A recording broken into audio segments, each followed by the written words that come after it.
kuna majengo kadhaa ya serikali yameunguzwa. Kuna miradi kadhaa iliyojengwa kwa manufaa ya wananchi imeunguzwa. Vituo vya mafuta, biashara binafsi za watu zimeunguzwa. Magari ya serikali vimeunguzwa. Vituo vya polisi vingi vimeunguzwa. Sasa nataka tuwe na jina la hayo. Ni maandamano au ni vurugu?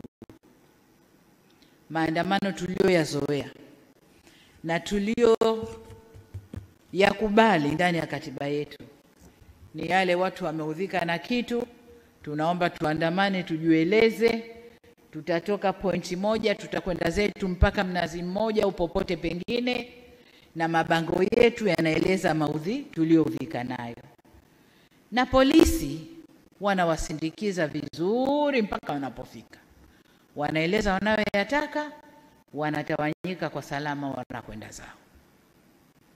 Lakini haya ya kuunguza miradi ya serikali, vituo vya polisi, na kwenye kituo cha polisi unakwenda kufanya nini? Ni kwenda kuvamia na wapate silaha. Madhumuni ya kuwa na silaha mkononi ni nini? Lakini unaunguza biashara za watu binafsi. Lengo ni nini? Kwa hiyo hayakuwa maandamano, zilikuwa ni vurugu zilizoandaliwa kwa madhumuni maalum. Sasa katika hali hiyo, lakini tujiulize jengine, kwa nini siku ile ya uchaguzi? Katika hali hiyo, serikali ina wajibu.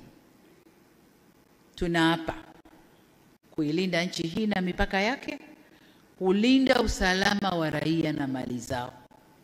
Na katika hali hiyo, nguvu inayotumika inaendana na tukio lililopo. Sasa tunapoambiwa kwamba tulitumia nguvu kubwa sana kwenye tukio lile, nguvu ndogo ilikuwa ni ipi? Ilikuwa tuwaangalie waandamanaji waliojiandaa kufanya mapinduzi mpaka wafanikiwe? Hapo patakuwa pana dola kweli? Dola haiko hivyo. Na hayapo Tanzania peke yake. Tulishashuhudia kwa wenzetu. Waandamanaji wengi wanaingia njiani. Na wakiingia njiani, serikali ikiona uandamanaji unakwenda pasipo, wanaweka nguvu kubwa. Wanaweka nguvu kubwa. Yameshafanyika kwenye mataifa huko na tumeyaona. Sasa wanaporudi kutulaumu mlitumia nguvu kubwa, wao walitaka nini? Tujiulize, je, hao ndio wafadhili wa kile kilichofanyika?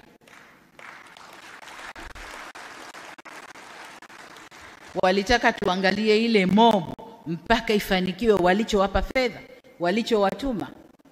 Hapana.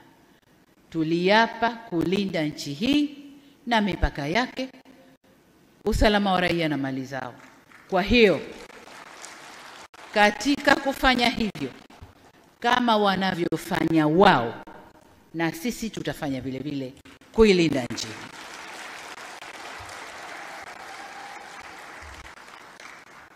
Kwa nini siku ya uchaguzi?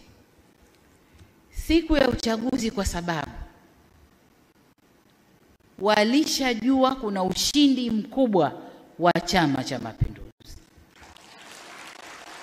Kuna ushindi mkubwa wa Chama cha Mapinduzi. Waangalie kampeni zetu tulizozifanya. Waangalie watu walivyotuitikia. Waangalie kazi tulioifanya ndani ya miaka 5 iliyopita.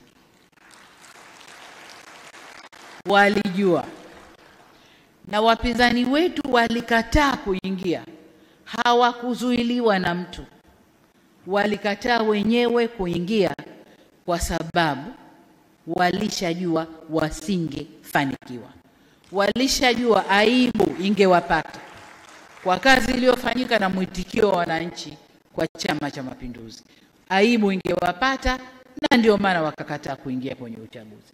Lakini wanayageuza, serikali imewazuia kuingia ndani ya uchaguzi. Lini tuliwazuia? Na yafafanua haya, ndugu zangu wazee wa Dar es Salaam, muijue hali halisi.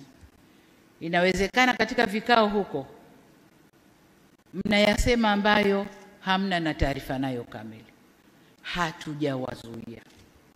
Na katika taarifa zinazotolewa na waliokuwa huko lakini wakaamua kurudi kwamba hawaridhishwi na yanayotokea, wanatuambia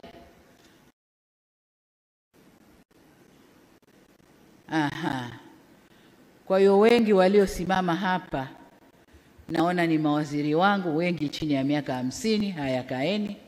Viongozi wa dini wachache na vijana wa jiji la Dar es Salaam na wafanyakazi wa serikali wachache. Sasa hili jambo lina waratibu kutoka nje. Lakini kwa nini waratibu kutoka nje? Wale waratibu wa Tanzania tunaowajua, wale ni shida za maisha. Ni shida za maisha. Akisukuma maandamano, umbea na nini kuhusu Tanzania, Watanzania wale vijana ambao wanadai ugumu wa maisha wanatumia fedha zao kununua bando, kuwaangalia na kuwasoma amesukuma nini. Lakini yeye ukisoma, yeye kule anatiliwa fedha. Kwa hiyo kimoja kinachowasukuma ni shida ya maisha. Kule waliko hawako sawa, kuna shida ya maisha. Sasa kuna wale ambao pia hawana shida ya maisha, wako pazuri, wanalipwa na hao wanaotaka hayo yatokee, lakini wamekosa uzalendo tu. Wamekosa uzalendo tu. Na ukiwatizama vizuri si wa Tanzania kamili. Kwa hiyo it doesn't matter whether Tanzania inaungua haiungui, yeye ana nafasi ya kuwa nje, si Mtanzania kamili, hana shida hizo. Kwa hiyo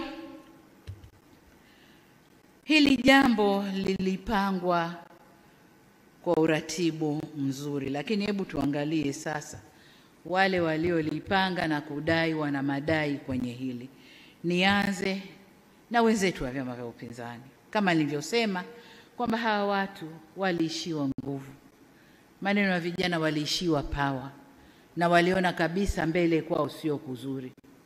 Na kuingia kwenda kupata aibu ile kwao si sawa. Lakini jengine, hawa watu wana frustration zao huko nyumbani kwao, lakini wanataka kujificha na kusukuma lile dude kwa watu. Huko waliko hawako sawa. Wanapambana wao kwa wao ndani. Wamemeguka wao kwa wao ndani. Wamemeguka wanasiasa, wakaenda vyama vingine, wanaharakati wakabaki. Kwa hiyo wenyewe kwa wenyewe huko ndani hakuko sawa. Wasitulaumu sisi, ni wao wenyewe huko ndani. Kwa hiyo kasoro walizo nazo huko wanataka kuzisukuma huku kwetu. Hakuzuiliwa kuingia kwenye chochote. Ni hawa ambao mwaka 2020 mpaka 2023 nilifanya kazi kubwa ya kuzungumza nao. Nikanyosha mkono wa rehema, njoni nyi wa Tanzania, njoni tukae, tuzungumze yetu, twende vile tunavyotaka. Nikaunyosha vizuri, nikidhani na wanyoshea watu wa Tanzania ule mkono wa rehema na wataupokea, tutakuja tukae vizuri. Ni hawa niliowakuta nje wanasafa, hawana shilingi mkononi, wakaomba sana kuja kuniona, nikawapokea, tukazungumza. Hawana hata shilingi, nikatoa kiposho changu nilichogaiwa cha safari, nikawapa waendelee na maisha wakiwa nje. Ni hawa Walionambia sawa, tutarudi, lakini tuna kesi. Nikamwambia kesi nitazifuta, njoni tukae tuzungumze, tujenge nchi. Na wamekuja, baadhi yao wamekuja mikono mitupu, hawana kitu. Tukatoa fedha zetu kuwapa waanzie maisha hapa Tanzania.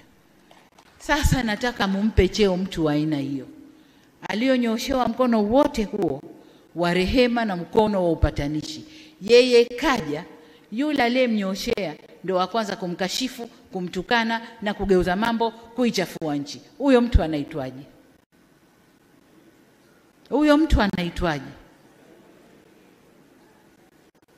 Hii si tabia ya Watanzania. Wakati ule nafanya yote, nilijua naongea na Watanzania waliotimia, wenye akili timamu. Nikajua watarudi, tukae tuzungumze, tuende. Na niliwapa fursa zote, nyinyi ndo mashahidi.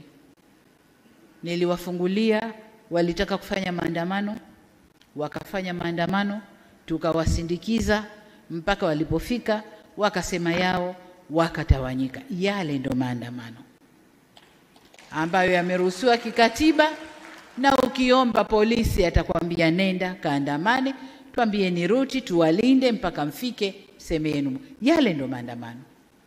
Haya yaliyofanyika si maandamano. Ni hawa